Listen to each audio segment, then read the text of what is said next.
માળિયાહાટીના નામદાર કોર્ટે ₹14 લાખના વિશ્વાસઘાત અને છેતરપિંડીના ગુનામાં આરોપીના રિમાન્ડને નામંજૂર કરી આરોપીને જામીન પર છોડવાનો હુકમ કર્યો।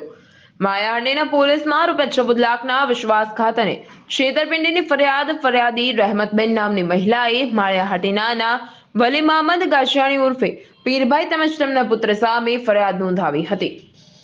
માળિયાહાટીના પોલીસ દ્વારા વલી મહમદ ગાશિયાણી ઉર્ફે પીરભાઈની ધરપકડ કરી માળિયાહાટીના કોર્ટમાં આરોપી પાસે 14 લાખની રકમ રિકવરી કરવા માટે 3 દિવસના રિમાન્ડની માંગણી કરવામાં આવી હતી।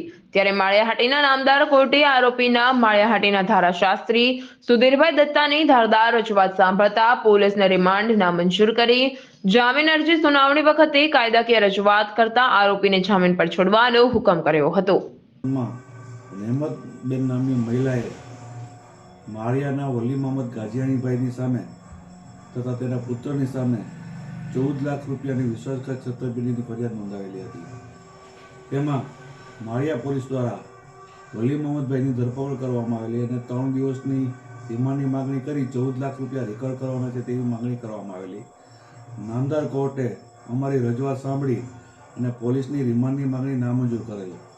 ત્યારબાદ અમારા દ્વારા આરોપીની જામીન અરજી ગુજારવામાં આવેલ અને સુપ્રીમ કોર્ટના ચુકાદા ધ્યાનમાં લઈ નામદાર કોર્ટે આરોપી વલી મહમદ પીરભાઈને 15,000 રૂપિયાના જામીન પર છોડવાની। પ્રતાપ સિસોદિયા, મહાદેવ ન્યૂઝ, માળિયાહાટીના।